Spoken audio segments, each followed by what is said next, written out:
Eu gravei um vídeo aqui, né, falando sobre a questão das favelas, né, a questão da pobreza que existe ali, que as favelas, não sei se eu falei isso nesse vídeo, mas as favelas são fruto, né, de uma desigualdade social, política e econômica, por exemplo, de um país como o nosso, que é o chamado Brasil, né? E quando eu falo que é um lugar que não é digno para ninguém morar, eu estou, na verdade, associando aos reflexos, né, de uma sociedade que no passado foi escravocrata, né, cara? O Brasil foi um dos países que mais comercializavam ali pessoas, né, como escravos, principalmente os negros africanos. Até mesmo o índio foi usado como escravo no nosso país, né? Então não é nenhum exagero falar isso, né? E além do mais, existem diversos dados que mostram que no nosso país, no Brasil, existe sim racismo, cara. Toda pessoa que fala que não existe nesse país racismo é uma pessoa falsária, mentirosa, dissimulada, insensível, ignorante, estúpida, desconhece as raízes, a história do seu próprio país ou faz que desconhece, né? Então, precisa, às vezes, o brasileiro, principalmente a classe mais pobre, precisa entender isso, né? E que isso o combate à discriminação, ao racismo, ela tem que vir não só de negro, mas de brancos também, né? Porque uma sociedade harmoniosa, ela precisa estar em harmonia, né? Em consonância de pensamento, seja político, né? Econômico e por aí vai. Porque esse é um problema, o problema do racismo é um problema antigo no nosso país e que reverbera até hoje. As favelas, como eu falei, as favelas atualmente no Brasil são parte, né, da história, né, do período escravocrata e do pós-escravidão. É preciso entender que depois da escravidão, né, os negros foram excluídos, eles foram sim expulsos da sociedade, né, principalmente pela ausência de políticas públicas efetivas, né, que permitiam ali a inserção dessas pessoas que foram libertas, né, da escravidão, entre aspas, porque elas entraram numa outra escravidão, essa que é a verdadeira. Essas pessoas não foram inseridas novamente no convívio social. Então a pobreza, ela não é uma questão de classe. A pobreza sempre vai envolver num país escravocrata, cara, a questão de gênero e raça, né?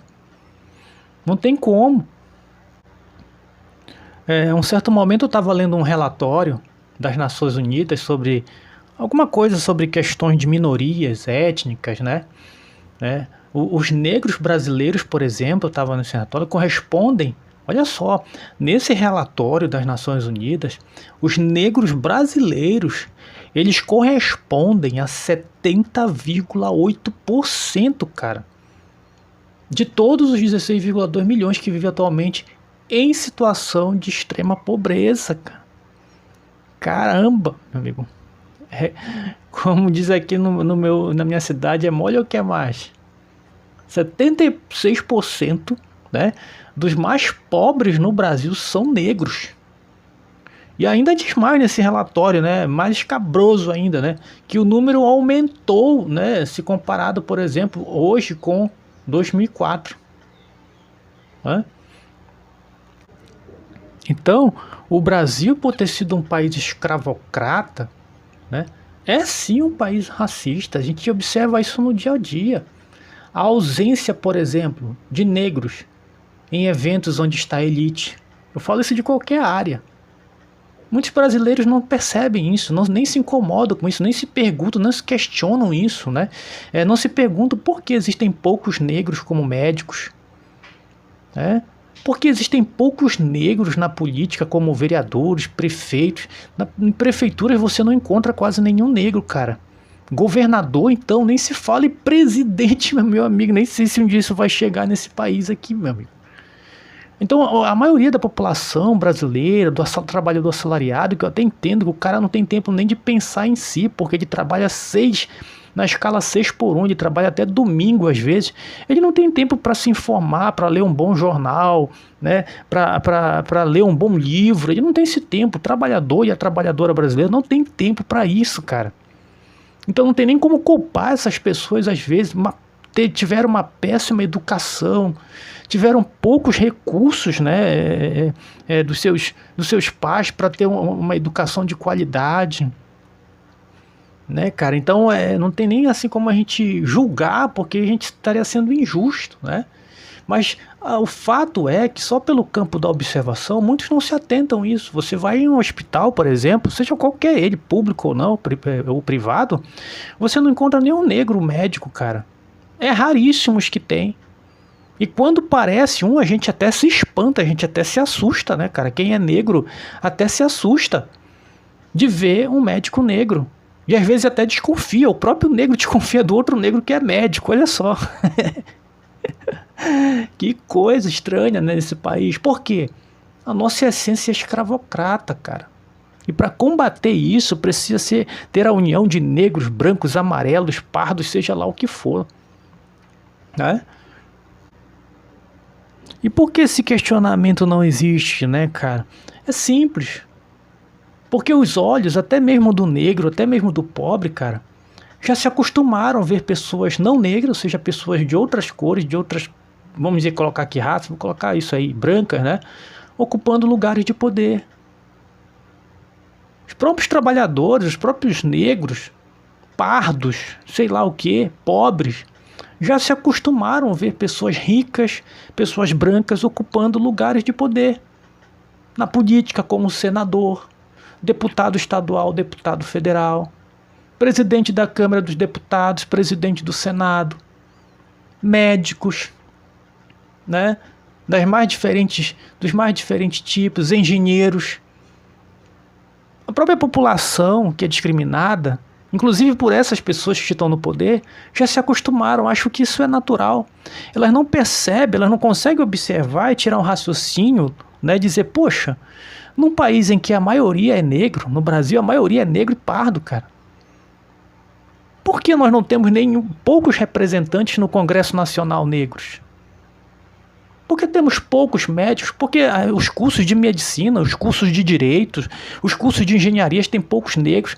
Será que nós somos incapazes de estar nesses cargos ou existe outra coisa a mais que envolve racismo, que envolve condições financeiras, pobreza? Quando que com salário mínimo você consegue manter seu filho até numa universidade pública? Mesmo o governo federal fazendo essa excelente política aí que eu estou vendo, de dar uma ajuda de custo para se manter na universidade.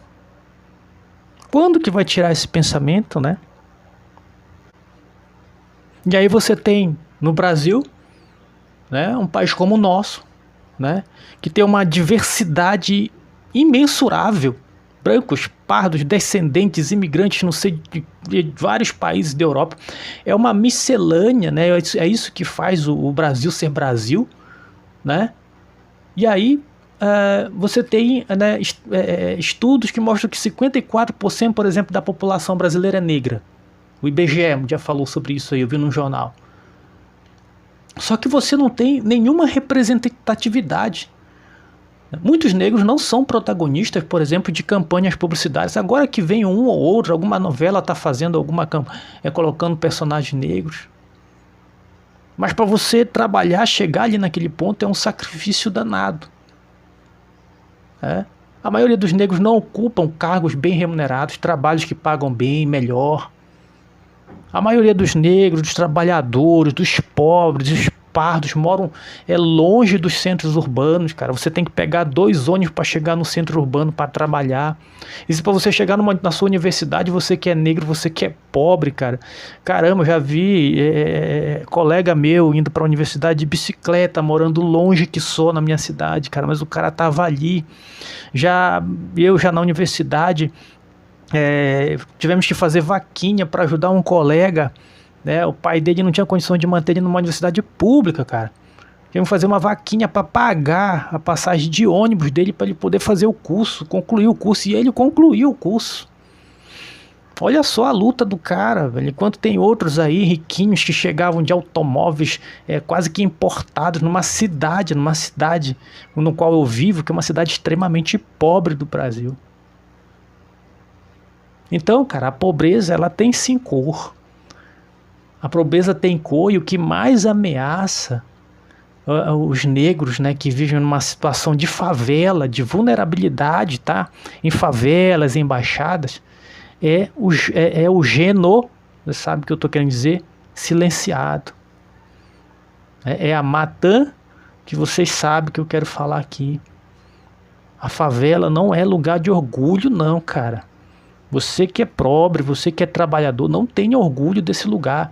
Tudo bem, você não pode sair daí, você construiu a sua identidade, toda a sua vida, todo o seu sentimento de pertença tá na favela. Isso deve sim ser valorizado. Mas isso não deve ser colocado, cara, como algo comum, como algo que é natural, porque não é natural. As políticas públicas pouco chegam na favela. Por isso, né, que as coisas erradas desse mundo dominam esses lugares. Né? E aí eu estava lendo um relatório, não sei se era da Câmara dos Deputados, se era do Senado, que dizia, né, que diz lá que diariamente ocorre gênero da juventude negra, né, do trabalhador negro favelado, que mora nas baixadas, que mora nas periferias. Porque é como se não reconhecesse essas pessoas ali, entendeu? Então o Estado entra lá com suas forças armadas e sai, né, atirando para todo lado. Né? Então é um cenário horrível isso. E aí, cara, tu deve estar dizendo, cara, tu tá exagerando, tu tá fazendo mimimi. Mimimi? Cara, todo estereótipo que envolve pobreza, criminalidade, é ligado à população negra, cara. É ligado ao pardo. É ligado ao pobre trabalhador. Na minha cidade, um cara levou ali um tiro simplesmente porque ele foi confundido com um ladrão. E quem era esse cara? Era negro, pobre. O cara, ó, partiu para a eternidade, mano. Então é triste isso, né, cara? Então, eu fazendo aqui esse vídeo, gente, como um bate-papo, pra gente conversar. Esse canal aqui é pra gente dialogar, pra gente conversar sobre coisas que estão acontecendo no nosso cotidiano, que a gente vê. Se você tiver alguma coisa para trazer, comenta aqui nesse canal, que eu posso também trazer aqui em forma de vídeo, né, aqui pra você.